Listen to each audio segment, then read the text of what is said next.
This episode contains mature themes, language, and discussions that might not be suitable for all audiences. We believe in open and honest conversations that sometimes involve exploring topics that can be sensitive or challenging. Listener discretion is advised. My name is Shantell Martin, and I'm the host of What's the Point? This is a conversation series dedicated to exploring why artists create art and the forces that influence us. Join me as I sit down with artists and friends to talk about their reasons for doing what they do and why they continue to create. For me, the point of art is creating your own language. A lot of times when I shoot, I think of how's this going to look in 10 years. I don't really think about the individual colors as much as I think about how they play off of each other. Oh, the point is the journey. And I start to get a sense of what the painting is going to be like. Because the point of art is simply be just to make it. I'm pleased to welcome today's guest, Leah King, a true creative force. Leah is a multimedia visual artist, educator, and musician. Encouraging us all to view art through a futuristic lens, she blends art and technology to create immersive experiences highlighting Black joy, queerness, and family histories. Beyond her artistic pursuits, she empowers individuals and organizations to unlock their creative potential. I'm so excited to explore the intersection of art, technology, and social justice with Leah today. Cool, well, thanks for coming in today, Leah. Sure. So welcome to What's the Point? Yeah. And it's nice. I bumped into you last week and you were next door. So what were you up to next door? Yeah, on the other side of the wall of this exact building. I am just finishing up the MFA program at University of Southern California's Roski School of Art and Design. I feel like I write that in applications all the time. That's why I know the full sentence. But I'm 3/4 of the way through, one semester left. Yeah. And how long's their MFA there again?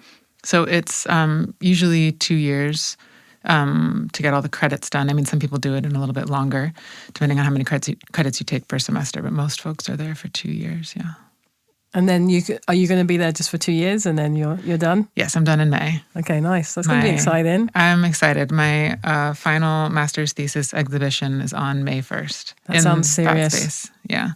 And then that's going to be a group kind of exhibition and... It's a solo. Everyone gets their own solo show for a week in that space. Oh, really? Mm-hmm. Oh, I didn't realize that. Yeah. So the first one is in a few weeks. Jackie Castillo, her show is, I don't know the exact date, but it opens in January. And then basically every 2 weeks, 2 to 3 weeks, everybody has a solo show. Do they help you set that up? Or you kind of come in and you figure out what your vision is and you set it up? More the latter, yeah. You have to we go through the process towards the end of the first year of the program. You start to figure out what you want the show to be about, and then they give you a floor plan, and you figure out what you want your layout to be, and there's some movable walls and where you want those, and then you can have friends, family, classmates, coworkers, neighbors come and help you install everything from the ground up. And then you can invite family and friends to your opening? Yes, people do. Yes, they invite a lot of folks. There's live performances. People have done all types of stuff, taco truck, usually, snacks. And there's a big opening and the party the first night. And then the show's up for about a week. And then there's standard opening hours that people come and visit, or you can do by appointment. And then you deinstall on your own. And the next person does the next show. Okay, that's exciting. So you got something to look forward to in May next year. Yeah, provided. I have a lot of things to make between now and then. Fantastic. Yeah. And so I was thinking we first met many years ago in San Francisco. Many years ago. I think, but we met virtually, right? We met via I feel like we're on the phone first, and then we met in person in San Francisco. Yeah. Like pre-pandemic days. Exactly. And I think life was quite different for us back then. But I can't remember when that was. It was a long time ago. It was 2018, 2019. Yeah. I just feel like everything before 2020 was just a different version of life as lived. And you were doing a lot more music back then. I'm still doing a lot of music. Okay. Yeah. I had not done any visual art back then, I think is what, I only started doing visual art late 2020. So I was not doing any visual art then. So. And then so just, take us back to kind of where you're from, where did you grow up? Yeah, kind of the early days. Okay, yes. Well, I'm from Oakland, California. That's where I was born. and when I was a kid. And so, yeah, that's kind of where I started out. My family is from the East Coast. My dad's from Brooklyn. My mom's from Pittsburgh. But they were like, we want sunshine. So they came out and raised my brother and I in California. So then by the time I was a teenager, I wanted to go to the East Coast. So that's where I went to college and started my career. And so I feel very like raised by New York City. So I was there for a while, and then I moved to Berlin for a few years. So I was based between New York City and Berlin for some years. Actually, all things considered, I had this feeling something was going to go crazy in the world. I thought there was going to be like a water poisoning or something. And I had this vision that I wouldn't be able to get out of New York City, and I would need to be near my family, but I wouldn't have the ability to, that like airplanes weren't going to function for some reason, or I wouldn't be able to get a car. And I was like, I should go to California before all that happens. That was in 2019. I was like, I should go get set up near my family so that when I can't travel, I can at least drive to them. And then, yeah, I moved out to California, and then not long after that, the pandemic hit. Okay, so you have an internal sense that, you know... I like to credit myself, yeah, with... on some level. I mean, not really, but it's like an interesting coincidence. I was like, I need to be near my people, and then, yeah. It was interesting. I think around that same time, you know, kind of before all that happened, I did have a friend who said plane travel is going to become less and less. And that's why, you know, planes are getting more and more packed, and then they're going to start taking international flights away. And, you know, so, you know, everyone has their own kind of ideas about the future and what's going to happen. But, you know, you do see small glimpses of that happening. And air travel has got a lot more expensive, and we do travel a lot less now. And when you do travel, it is a lot busier, and you know, so I feel like there is this sense that on some level we are becoming more and more localized because of that. I don't know, because I think domestically there's so many cheap airlines, right? We're talking right after, I'm pretty sure Spirit just declared bankruptcy and got bought out by another larger airline. There's so many budget airlines. I bought a ticket to go see my family over the holidays for $25 each way. Oh, really? Yeah, yesterday. And so I kind of feel like the sort of Greyhound bus in the sky experience is definitely still happening. So people are still traveling a lot. They say that this holiday season has the highest rate of travelers since the pandemic. So people are definitely getting into it. But that's domestically. I really don't know about international travel. As an American, I feel like a lot of Americans, unless they are from outside of the country or have a significant amount of family or work or something outside the country, don't really like to travel internationally. Spirit flies to Oakland. Is that correct? There's a low-cost airline that flies to Oakland. Alaska, Avilo, Frontier. I don't know. Those are all the, okay. the cheapies. Yeah, I've never been on any of the cheapies. I just don't trust them, you know? Oh, well, I looked them up in regards to safety. They have the same level of safety standards as every other airline, but the shenanigans are much higher. Yeah. Like the shenanigans are absolutely through the roof, which makes it not worth it. I think I left Europe way before I could even have enough money to fly on cheap airlines, because Europe has so many cheap airlines. You know, there's Ryanair EasyJet and Ryan and a million others. But I had already moved to Japan before I even had the opportunity to experience that. Oh, yeah. And you were in Japan when again? 2003 to 2009. Okay. Yeah. So I feel like those were still the days when there weren't as many cheapy airlines like all over the place as there are now. So you moved from Oakland to New York for college. How old were you then? 18. 18. Yeah. Yeah. And did you have roommates? You stayed in dorms or? I had lots of different kinds of living experiences. I actually started my freshman year in Boston. And Boston was not the town for me. They made fun of me for being from the Bay Area in Boston. Really? Yeah. Not that being made fun of made me leave an entire city, but it definitely felt like I was too weird for Boston, that is for sure. Because I was doing a lot of experimental performance art at the time, still making a lot of music. It was early 2000s, so like spoken word poetry scene was a big deal. And I was coming from, the very poetry-centric Bay Area where I had a huge poetry life. And so then I moved to Boston and was just this really ethereal, singing, dancing type character. And people were like, you were so weird. And I was visiting friends in New York really regularly, and everyone was like, yeah, we do everything here. So I was like, okay, I was taking the Chinatown bus back and forth all the time. And so then I ended up transferring to Barnard in New York. Oh, amazing. An incredible score. Oh, yeah, absolutely loved it. I mean, they did, do you curse on this? Yeah, you can. Yeah, I was like, who listens to this? I just think that everything that happened with the protests post October 7th a year ago, I mean, already I get very disenchanted by institutional spaces, obviously, as many of us do, but the Columbia's reaction and response to student protesters made me super disappointed with my alma mater.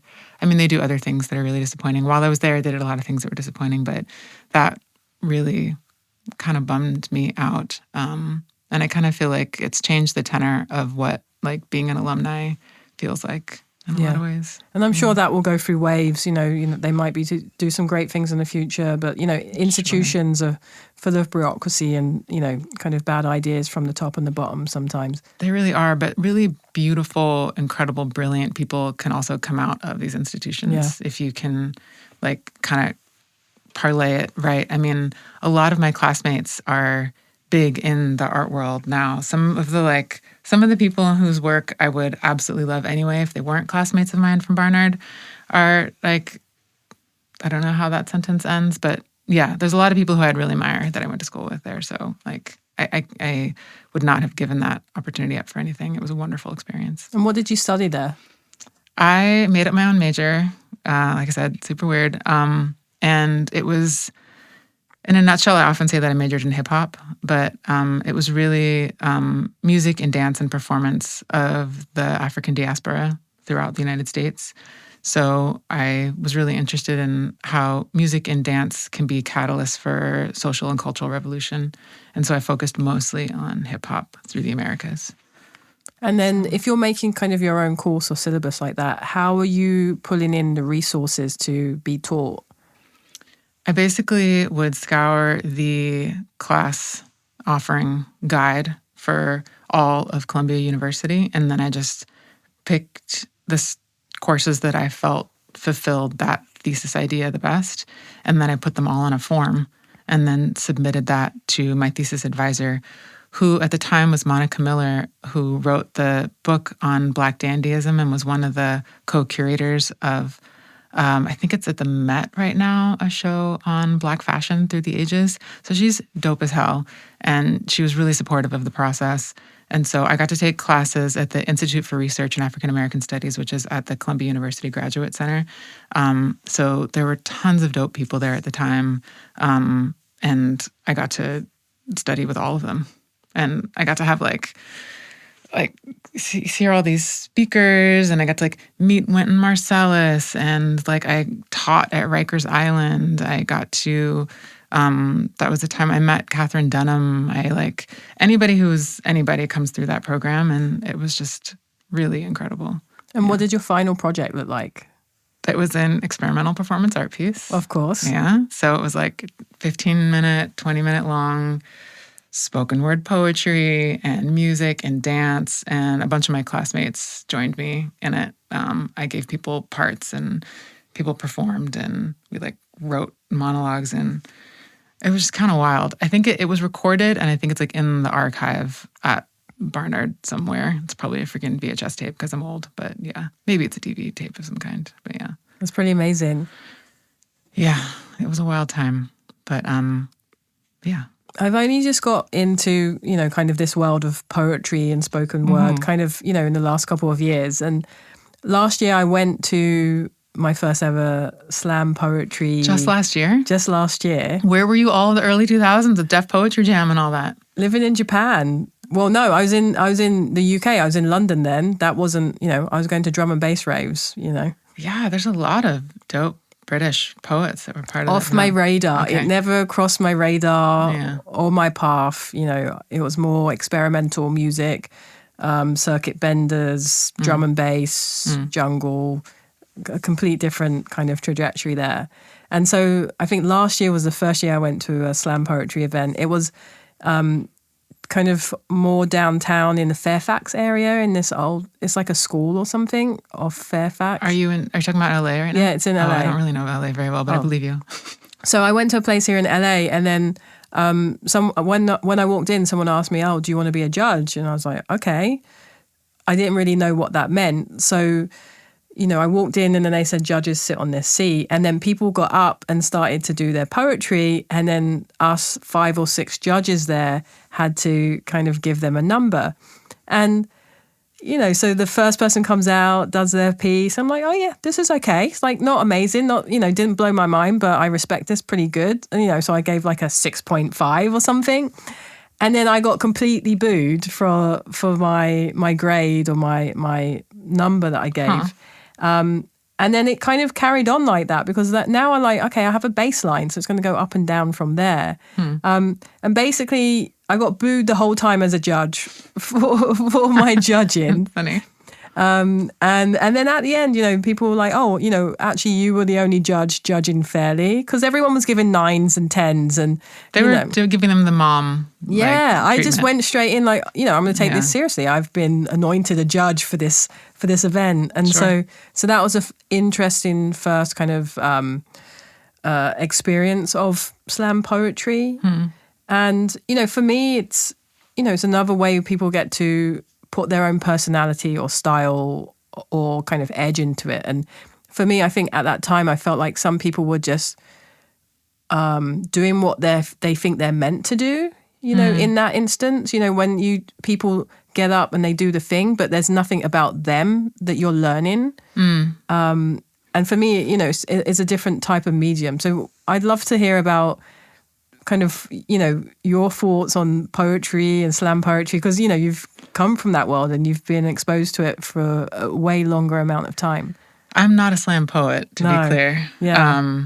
I'm familiar with the world, but I'm not a slam poet. I think it's just being from San Francisco Bay Area, you become really inundated in it. And, the beat, I was really interested in the beat poets as a teenager.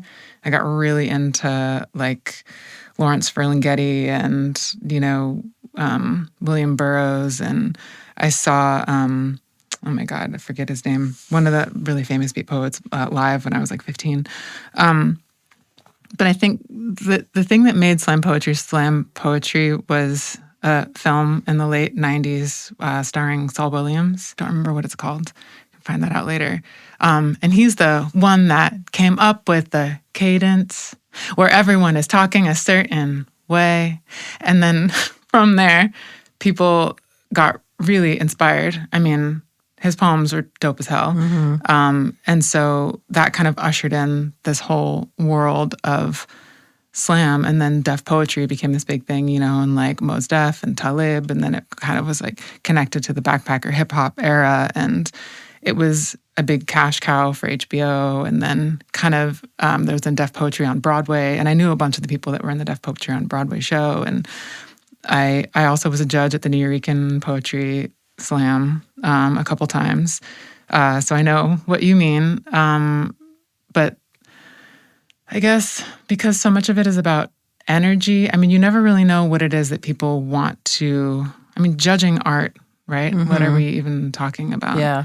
I mean, giving a number to expression, and how can I decide what's authentic for you if I don't know you? True. But if I'm part of this scene, in theory, I might know a little bit about what posturing and being a poser might look like or feel like. When I was at Columbia, I did have a party called the Preposterously Pathetic Poetry Party, and people could only perform if they were doing a stereotype. That's the kind of things you do when you're like 19, because I got a lot of flack for it. People were like, how dare you make fun of the slam poetry scene like this? And I was like, well, what are you going to... And my friend, actually, who's a leading feminist scholar at the time, Alexis Pauline Gumbs, she and I had a piece that we would do all over the place called Women.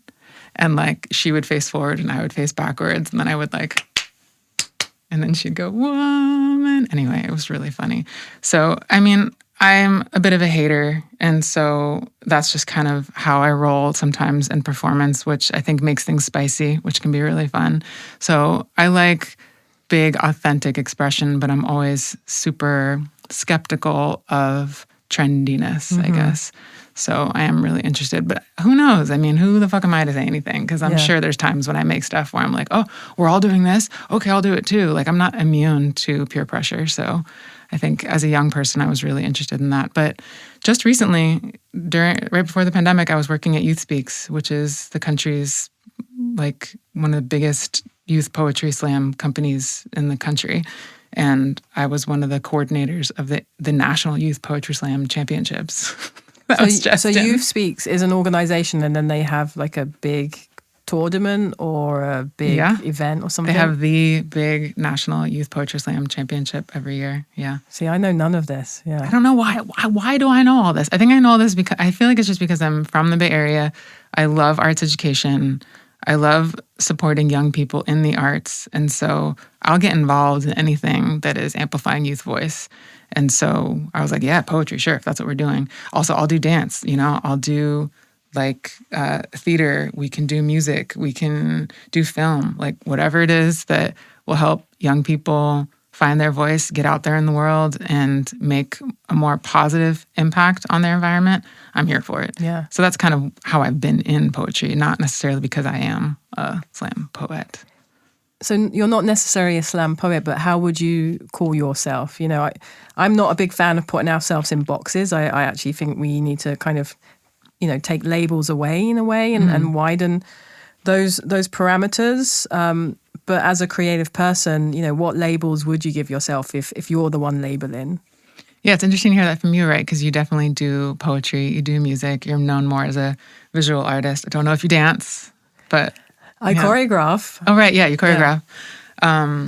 I guess, I've called myself multidisciplinary, It's funny because people will meet you, right? And they'll be like, you look like or you seem like or I know you as a, and then you're kind of like, oh. As I've gotten older, I'm kind of like, sure. If people just kind of make things up. I like to say that I'm a multidisciplinary artist. I've always said that I'm a performance artist, which is why the word live is in my, my Instagram, my Twitter, my email, like Leah King Live, because I was like, I will perform. I just perform all the time. So, classically trained dancer, and then generally trained musician, self-taught artist. So those could be like my main mediums. But don't try to ask me to draw. I don't draw, I don't know. I feel like anything is possible, right? We can just jump in on anything. Like you said, it feels weird to limit yourself. I do creative coaching, and sometimes my clients, I have to say to them, just try it. Just give it a shot. Like, try a new discipline, try another way of looking at this. And I'm sure you've heard this before, but there's like the mediocre white man effect. So you say to someone, have the confidence of a mediocre white man. And they do it. So tell me a little bit about creative coaching. Like, what is that? How do you become a creative coach? Why did you become a creative coach? Who are your clients? Well, I think it just came out of being a teacher for so long. So I've been an arts educator for a really long time. And then I felt like I wasn't making enough of an impact. I was working in classrooms all over the world. I've taught kids on, I think, 4 continents. And so then when I realized when I was back in the New York City public school system, I was like, I'm not making enough of a difference. I really wanted to address some of the systemic issues in the public school system. So then I started working at the central office and in collaboration with the mayor's office to kind of change how our teaching force functions. I was working with the diversity recruitment initiative and doing all that kind of work. And then, so I started training teachers, and then I was training a lot of science and math teachers how to bring creativity into their classrooms. So like really encouraging them to do, math spoken word or like a science dance, like teaching them what would it be to like, how would you choreograph a dance about photosynthesis, which is actually in my world very easy to do. But, so I was teaching people how to do these kinds of things. So I've worked with hundreds and hundreds of teachers and thousands of students to sort of like trying to help bring the arts into curriculum. And so then when I was, I guess this is, during the pandemic, I was doing a lot of coaching and trainings like through the gallery that I was working with at the time. And then someone contacted me and said that she was trying to finish a book and she wanted my help. And I was like, I don't know what you're talking about. And she was like, I will just pay you to just meet with me once a week. She was like, I'm a busy working mom. I don't have time. I need someone to help keep me accountable, keep me on track. And you're really connected. If you could just help me see this through to the finish line. Actually, the book is pretty dope. It's a book. It's a science. Wait, what is it? It's a mathematical look at scissoring. Wow. She's a science. No, sorry, she's a math teacher, and she literally uses. It was so. I mean, I tried to not give my opinion about the work while we were meeting, but I was like, this is so fun. It was like one of the most fun books ever. It's called something. Yeah, however trigonometry and scissoring come together. Anyway, so I helped her do that, and she paid me to help her finish. And then I was like, this was fun as hell. So then I started saying to people, hey, if you have a project that you need finished, I can maybe help you. And now I'm working with like comedians, a lot of authors, musicians, dancers, just people who are maybe I'd say my most committed clients are the ones who are creative spirits, but who got day jobs in something that they don't really love and want to spend their nights and weekends really feeding their soul. And so I kind of help them figure out what that is and get there, you know? Did you formalize that on some level as a company, or do you kind of put it under the umbrella of Leah King? It's just under the umbrella of Leah King. Yeah, it's like literally on my website, just called Creative Coaching. And then people just contact me. I mean, I was looking into getting it to be a certified coach. And what's funny about that is like, you can get a certification in anything. And what does certification mean? Yeah. You know, it's like, I think something like FDA approval. Well, the FDA doesn't approve a lot of things that don't fulfill their, the companies that are funding them to give approvals, you know? So I'm like, what? I don't know, I'm skeptical of it all. It's usually a tax. It's usually some form of tax just to show something. Yeah, and it's like, who are you? You're paying somebody to then prove to somebody else that you're legitimate in the eyes of that first somebody. I don't know. Not to say that we shouldn't have standards, but like, I looked into being a formalized coach, and I was like, okay, I kind of feel like I know what that would be. So I kind of put some of those parameters and that structure in how I approach it with people. And they're grateful for that. But I think actually almost all of my clients are women of color. And so I think that's a big part of it as well, is that women of color are often told, I mean, this is like not a radical statement. I don't think I even need to say the statement. I'm like, I think I know what you're going to say. Yeah, no, I think I'll just as leave a it. woman of color. Yeah, I think I'll just, so I was like, so have you had any coaches or mentors kind of through your practice that have really kind of stood out? Yes. Yeah. It's funny because, you know, you don't always know that someone is coaching or mentoring you when it's happening. You know what I mean? You're just sort of like, oh God, I really love the experience that I get interacting, engaging with this person, or watching this person model this thing that I really love. So yeah, I definitely have, I guess, mentors or people who I consider like folks who continue to shine that, you know, like when you have a conversation with someone and you can feel the light in your chest start to kind of like, and it's not necessarily love for another, it's like love for your, like the things that you can do and can be, but like plug you into the earth or whatever. Mm-hmm. I have like people in my life that make me feel that way. And I feel like they're kind of my mentors. But I don't have anybody that's like a formal, where I sit down and I say, here's what I'm thinking of doing with my life. And they go, oh yes, here could be your 5 and 10 year plan. Like, I don't think I have any of those. Would you want that? That's, I think, what grad school is supposed to be. Yeah, that's true. Which is weird because everyone's still just an individual. All the faculty are they're just people. Mm-hmm. So I think some of them, I do have at least one person in the program who I feel like has been incredibly supportive of my journey. But, you know, we're all individual people. Like, it's hard to find somebody that gels, you know.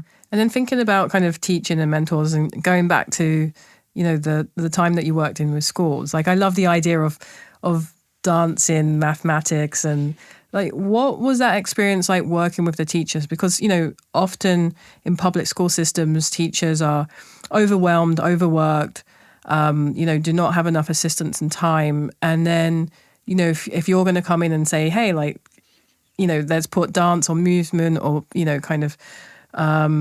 song into the curriculum, what was that response when you were working with teachers, and how was that adopted? And did you see that kind of make an impact in the students? Like, were you actually there to see it kind of, put into action?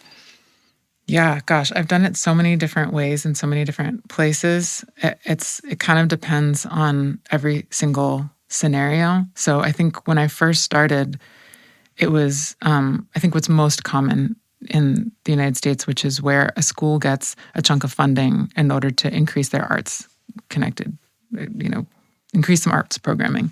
And so they bring in a teaching artist to come in like once a week for an hour and teach the art, which was wonderful for the teachers because they often would leave the room, even though legally they weren't supposed to.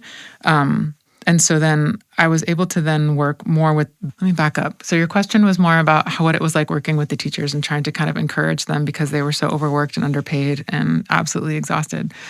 So then in that sense, I tried to only work with organizations who would make it a benefit for the teacher, because otherwise it's just more shit on top of the shit that they have to do. Because I definitely had a lot of pushback from teachers who were like, we need our test scores to go up, because test scores were connected to absolutely everything as far as like the school's funding, who was going to get hired and fired.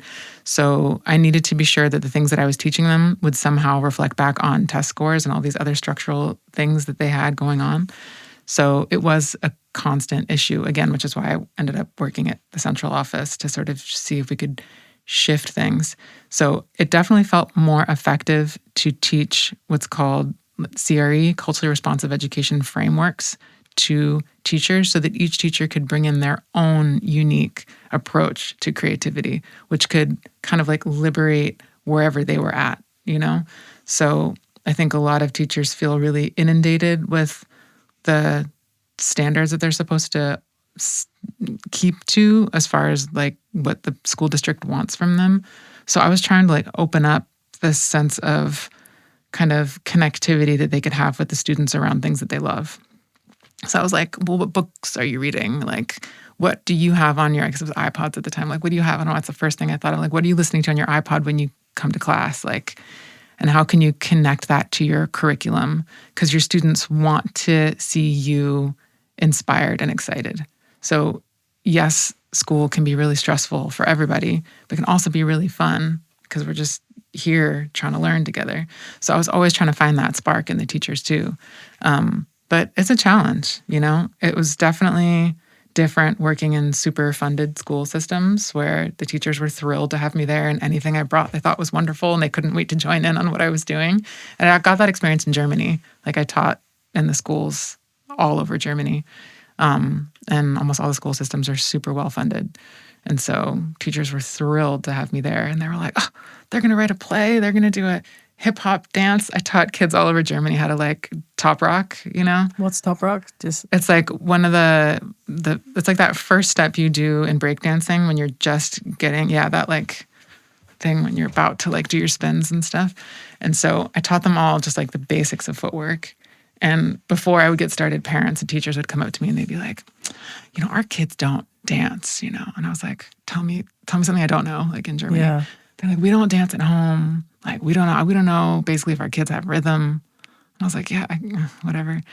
And so I would put on just something undeniable. I would put on Missy Elliott. I would put on just beats that like they couldn't deny in their bodies. And then the kids would start moving and I would get them. By the end of the year, I was often getting them to do like ballroom dancing. Not ballroom like partner, ballroom like house music, like black queer club dance, and like voguing. I was teaching them voguing by the end because I was just like, let's just get in it, like whatever will get their bodies going. So, and then teachers were always down for that. So anyway, it kind of depends on what environment you're in. Yeah. And there's probably something about that, especially with children, just moving their bodies, bringing that energy back in, that brings in confidence, all the other things. Yeah, young people love to move and like adults should be moving. Yeah. That was also a resistance that I got from teachers a lot, because I was like, come on, we all need to be moving. Like, let's get up, let's move away from the table. The number of times I've said that hundreds of times to rooms full of adults, I'm like, let's uncross your legs, let's move away from the table, and maybe we can stand up and stretch. And then the groan through the room where everyone's just like, oh God, who fucking hired her? Like, why is she here? Yeah. But then there'd be a couple people that were like, ooh, I haven't, stretched all day, and then I'm like, it could feel good. And people saying, oh, I haven't put my arms. Apparently it's a thing. Like, people have not put their arms above their head in weeks or months or whatever. They just had not done it. They've not taken a deep breath. I had teachers in New York yell at me when I asked them to take a deep breath. They're like, why do I have to do this shit? I don't want to take a deep breath. What the fuck is wrong with you? Get the fuck away from me. And I was like, whoa. They haven't breathed in a long time. Yeah. I was like, God damn, our school system's like, I was like, yeah, I got hired to do like meditation with you guys. And they were like, oh God, don't make me do this. I had a woman, she stand up and glared at me. I was like, okay, we're just going to do some breathing. She was like, I don't need to do this. I was like, wow, okay. What's another way for me to approach this that doesn't make some people mad at me, I was like, okay, do whatever you want. Your body's your body. Like, consent is really important to me. I used to have a podcast about consent. Like, I'm here for that. Also, maybe breathing is also good. Yeah. Try breathing. Yeah. Taking a breath. So thinking about taking a breath, you've been making incredible visual art since the 2000s now. And, I've seen your work in a few different galleries now, and you seem to have really incredible momentum and kind of visibility on the work that you're creating. Can you tell us a little bit about your visual practice and what that looks like and what your work looks like? Sure. It's the visual practice is really intuitive, I think, because I was in the dance world for so long and then in the music industry for so long. And then it was a pandemic and I was like, I have to get out of my house. So then I just started making it as a very dedicated hobby. I was like, this just feels really nice. So I have a different approach to making visual art than I have to any other discipline that I work in. It's more like what I think looks nice and feels nice to look at, which has been a bit of a sticking point in grad school, right? Where everyone's like, everything has a context and you're coming from a lineage that has a history and there's all this stuff that came before and it's related to all these other things. And I'm like, yeah. The canon. Yeah, sure. Yeah, there's the canon. But also like, I don't know, does it look pretty? Does it make us feel nice when we look at it? Do we look at it and go, that feels good, So I really like making stuff that when I look at it, I'm like, that just feels nice to look at. And obviously I could, try to fuck with the form and try to make a commentary on the whatever and like juxtapose the materiality of the, yes, totally, we can do those things. But there's also something nice about flow, like thinking of your work, right? Just there's something that is like related to the spirit of just when something kind of flows and you can kind of just see yourself in it. I get that comment a lot from people that they say that they see themselves in the work. They see their own family or they see their own kind of feels around something. Like I'm just finishing a piece today that's a commission. I don't do a ton of commissions, but this is for like a family. And so I'm doing this like family collage thing. And it's been really fun because I'm putting in flowers and like outer space kind of like starbursts. And I was like, oh, that makes a lot of sense. When you think of like a happy family together, sure, flowers and trees, birth and rebirth, life and death. And then, from dust to dust, like we're always kind of just moving through these experiences. And it's just to honor a moment in time for them. And I'm like, okay, I see that. So my process is really intuitive. And then also I try not to spend the whole thing with making, because it was a hobby, I tried to just not spend a ton of money on it in the beginning. And so I use a lot of found and recycled materials. Pretty much everything I use, I like found in a giveaway pile or in a discount bin or that's really fun. So I kind of make stuff based off of what I can find sometimes. That's another thing that's a sticking point in school. Everyone's like, well, what size do you want it to be? Well, what's the material? I'm like, what I find in the trash. I don't know. That's the thing. It's in a way you're being driven towards the work, or the work's finding you, kind of based on, going out there and hunting for these supplies and these materials. Which is super fun. The word Afrofuturism kind of springs to mind, and that that's something I've heard you speak of kind of in the past. Is that connected in this kind of visual work that you're creating in any way? Is there a link there? Yeah, definitely. A seminal text for me is Freedom Dreams by Robin D.G. Kelley, and it was a huge part of my undergraduate or my younger experience. And he talks a lot about I haven't read it in a minute, but my brain works in pictures. So anytime I think of a memory, I'm describing something. I'm describing a picture that's in my head. So the picture in my head about that book is sort of like Black people in the United States sort of working and toiling and thinking about another place and another space in time and projecting themselves into a mythical, maybe unknown potential future, and then living and singing as though they're a part of that future space. So what does it mean to do throw your spirit in that way? And how is that connected to the spirituals as a musical art form, or what happens in churches, or what happens in a spiritually transcendent environment? And I was like, okay, that's one of the ways of thinking about Afrofuturism, is a way of what another way this could be in the future? What's another way of thinking about a radical, amazing potentiality of another interpretation of the current lived experience that we're in? And then there's an entire ethos, right? An entire universe around Black people in outer space, and Black people in technology and electronics. And then it's not just Afrofuturism. I've also looked into any kind of futurism, Latinx futurism. I was trying to figure out what Judeo-futurism is, because I'm Jewish. I was like, what would Jewish futurism be? I don't even know. But so it's definitely can be connected to a bunch of, it's like future potentials, but it doesn't necessarily mean outer space and space travel. But that's also something that's really fun. Definitely as somebody who's an electronic music producer, I'm always like, ooh, how does futurism, my feelings around the future self, connect to my obsession with digital technology and sort of electronic music production and all the different ways that cables and wires and techno music are a part of the work that I want to make. So I'm kind of always mashing those things together. So yeah, Afrofuturism is a movement, but and so in that sense, you can jump into it from any place. Do you consider yourself a futurist?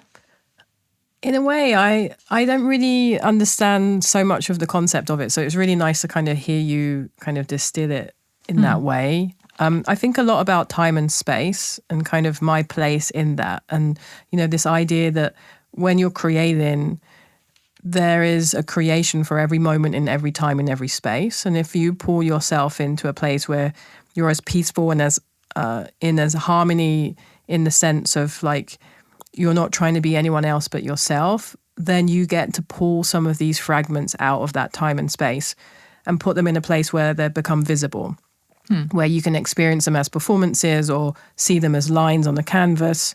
So, if I'm creating a mural, that mural already existed, but you can channel it and pull it into this place. And so I think there's a sense of being really present, but within that presentness, you're pulling from time and space. And so, there's not as much future in that, but I think there is kind of a future self within that, because there's future possibilities in any space, in any time, in any place. And I think there's something really interesting about that. That's so funny, because I'm working on my master's thesis right now, and I'm writing it about what's the concept of a loop. And what happens in a loop. And it's the more time you spend in one place. So I was thinking of it initially in techno loops. I was like, why is it so liberating to just start to hear, or house music, dun, dun, dun, dun, dun. It's why does that then become so freeing? And I'm like, well, because we're connected to the heartbeat, and then we're starting to kind of connect to the future, to the past. We can hear all these different influences happening the deeper that we go into, creating. I learned this word temporal, which is like a way of, interpreting time. So we create a new temporality by pushing against what's commonly conceived of as the temporal environment. So it's like by making a loop, so by leaning into the thing that we know to be true, then we're then kind of negating any future or past place, and then also super, super digging into it at the same time. So I was like, okay, why is there so much freedom and repetition? That's fucking nuts. But then also, how does that... So I was saying that, like, I was writing this chapter in the thesis about how art itself, what did I say? I was like, art itself is a constant loop because authentic art never dies and can re-inspire people again and again and again. So like I'm reading Charlotte Bronte's book Villette right now, and it's from like 1853 or some crazy shit like that. And maybe not that old, but it's from the 19th century. And sometimes reading old shit, I'm just like, all these wild things start happening in my brain. And I'm like, so I'm getting newly inspired by this and making art today based on something written 150 or whatever years ago. So that's a loop because that makes Bronte current, and then my work about like my potential future. So I'm like, I'm in a loop because I'm just right here, yet another person reading Bronte, right? But then her past is becoming my future. And then there could be a future loop based on what you're creating now, 150 years in the future. Mm-hmm. Yeah. So it's like, wait, So I'm writing these lines where I'm like, because time doesn't even exist. Yeah. I grew up watching Star Trek, and there was always temporal space rifts. There's always something with a temporal time in Star Trek. I didn't understand what that word meant when grad school started, and so I started throwing it into things just to kind of see what would happen and like how people would react. You see like the juxtaposition of a temporal space creation or something, and I'd be like, I'd kind of look around. I'd be like, because it's connected to the materiality of the form, and then just kind of look around and see what happens. It's almost like you have to learn a whole new language. I'm kind of on that boat of, you create work, for me, that is accessible, distillable. It creates an experience and a connection. And it doesn't necessarily need to be dark and overly deep because I came from somewhere that was dark and I used art to get out of that. And so I don't need to use like an over-educated like lens. And also someone that grew up having a crap education. If I can't spell it, I'm not going to use it. And so that's kind of my baseline. And I think in that sense, that isn't kind of an MFA or like an established art kind of approach where, a lot of people in those spaces have 2 MFAs or 2 masters and 2 of this, and they use really long words, and there's paragraphs to describe something and what it means, and they have to tell you what it means so that you can understand it. And for me, some of that great, but I actually would just rather look at something and be like, that's nice, I can connect to it, and that's enough, But, that's the thing with art, it's a spectrum, and everyone is in a different place or at a different point on that spectrum. Yeah, and not to get into I think I'm just interested in this topic right now because I'm actively engaged in trying to finish a master's, and I was not in academia for 20 years. And so I think it's just something that I'm kind of battling around in my head. So I don't mean to talk shit about people who do enjoy and engage in and feel inspired by different ways of communicating within and about art. And I mean, I'm not one to talk. I'm going to Berlin next month to present at an academic conference with a bunch of people who are going to be talking about themes and ideas. I mean, it is a conference on nightlife studies and nightlife culture. So, it will be a lot about techno. But, I'm definitely engaged in this world, and I do like, and I think you do too, like talking about sort of like the theories and the concepts behind why it is that we make what we make. So the ways, I think a lot of things that are the issue is kind of connected to what we were saying earlier about spoken word, where it's like it becomes a problem when it feels fake, or it feels like posturing, or it feels like someone trying to be on the in crowd and kind of abandoning their sense of self or the way that they like to connect to others in the interest of trying to sound cool or trying to sound special or important or whatever. And I kind of feel like that's probably some of my like childhood like bullying shit coming out where I'm like, you're not better than me. Like just because you're on the in crowd or you like, you know the thing, or like you're speaking a language that I don't speak. Like it doesn't, that there's not a better or worse with that. You speak that language, I speak this language. That's cool. We can find like our space where we meet, or we can do other things. So I think I have a little bit of trouble sometimes making sense of like value added to stuff that it's not accessible for everybody, if that makes sense. Yeah, no, that makes sense. Yeah. And so speaking about the future, May, you have your kind of end of MFA show. And then, what are your hopes kind of beyond there? Oh, man. I'm not sure. I think, I'm applying to maybe be a teacher because I love teaching.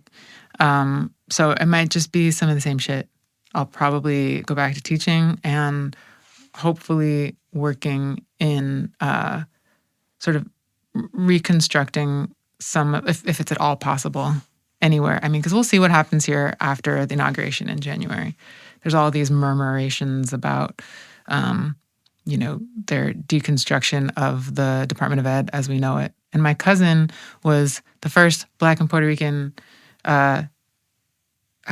Secretary of Education under Obama. I'm very connected to what the fuck happens in the federal administration in regards to education policies and education reform. And so I'm a little nervous about, it's not that something will happen right away. It's not like after January, everything will be, deconstructed and all of a sudden we won't have funding for schools or something. But things are going to change, I think, with the new president person. So I do want to position myself to be able to have a proactive role in sort of supporting our young people in that transition, because a lot of young folks are in crisis right now with this pandemic and then now what's happening with our political world. It's not a great environment for young people to be going into. So I somehow want to work in that world again. I don't think it means being like a 6th grade art teacher or something. It does often mean working on policy or creating large-scale education opportunities for young people, whether that's in the form of like commissions or big art projects that can then engage a bunch of families and young people at the same time. I think I'm just going to continue to look for different kinds of opportunities. So, I'll apply to jobs and I'll kind of see what's out there, but we'll see. I'm not entirely sure yet. Do you have any live shows? Are you still performing? Yeah, I've been putting out music. I just started releasing music again. So I have a song coming out later this month and then another series of songs coming out in the new year. And so I want to perform to support those. And then I've also been doing some more DJing. I'll be doing a live performance at the One Archives in February. It's like I've been doing these DJ sets where I play like disco and house music, and then I mix it with like interviews and voices, and then my own electronic music at the same time. So it becomes this sort of like experiential, multifaceted kind of installation DJ set. So it's not really DJing, it's just like music performance. So I have a couple of those things coming up, and that's probably more what's going to be happening in the new year rather than like me singing with a band, which is what I did for a million years. Just because I like the sort of heady shit. And I'm also doing more installation work. So hopefully I'm applying to a bunch of different like residencies and things. So hopefully there will be more installation opportunities where people can, that's kind of what will happen in my thesis show as well, is like people will be able to move into these sort of like sound environments where they can find a more multisensory approach to kind of engaging with what I call sonic architectures. Fantastic. Yeah. And then just to close up, what are your thoughts on like what is the point of art? Perhaps with yourself or on a broader scale. Yeah. What is the point? It's so funny because the that, like, visually makes you think of one particular place, right? And I don't think that art is one particular place. So if we were to talk about it as what is the point, like in a conversation about art, it would just be in order to help people find their point inside that they would consider to be the space where they can unlock their creative self. So I feel like that's kind of the point, is to unlock, because as a teacher, I'm always like, we're all creative.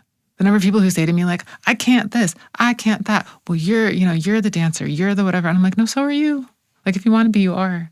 And like, that's kind of the point, is to just sort of be whoever we need to be, want to be, feel like we're supposed to be, and like let art just exist in our world.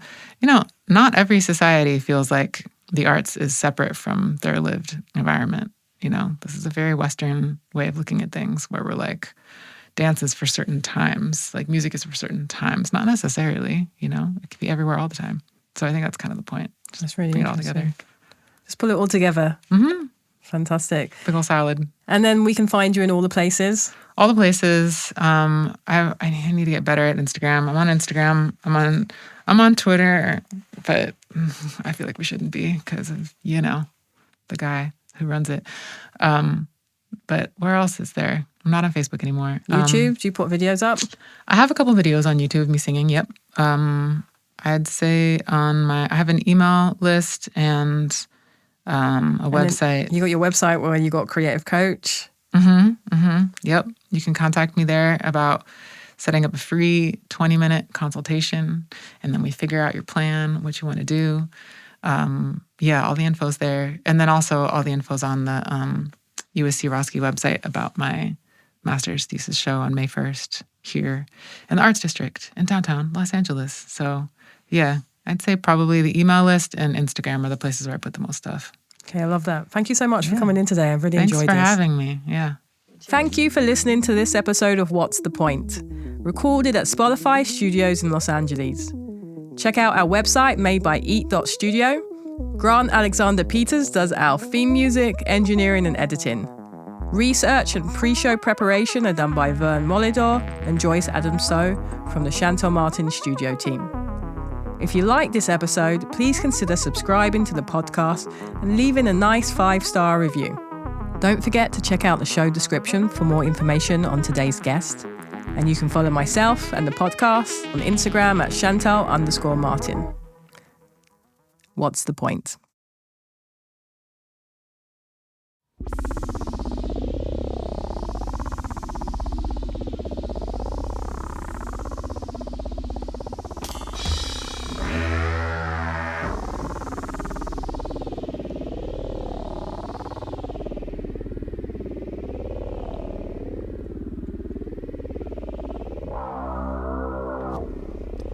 The timber that you cut down!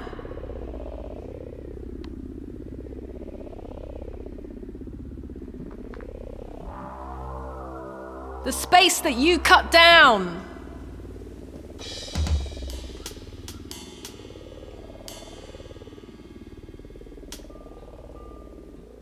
The sound that is no longer around!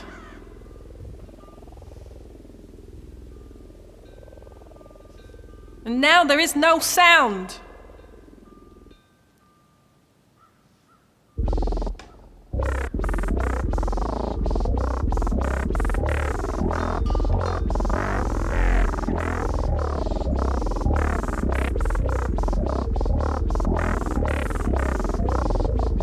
We are programmed. You are programmed. TV programs, magazine programs, reading programs, studying programs, switching on programs, starring in programs, the soundtrack of programs, the retroness of programs. Stop being programmed. Understand about programs. Running away from programs. Making and creating programs. Funding and doing programs. Funding and studying and stuttering over programs. program, pull it in an envelope, doing a program, pull it in an envelope, doing a program, pull it in an envelope, and pull it in the post, pull it in the mail, pull it in the post, pull it in the mail, effect in the post, effective in the mail, effective in the post, effective in the gale, effective in the wind, effective in the sea, effective in the breeze, the breeze, the breeze, the breeze, the breeze, the breeze, the breeze, the breeze, the breeze, the breeze, the breeze, the breeze, the breeze, the breeze, the breeze, breeze, breeze, breeze, breeze, breeze, breeze, breeze, breeze, breeze, breeze, breeze, breeze, breeze, breeze, please breathe, breathe, breathe. Please breathe, breathe, breathe, breathe, breathe, breathe, breathe, breathe, breathe, breathe, breathe. More time into this space.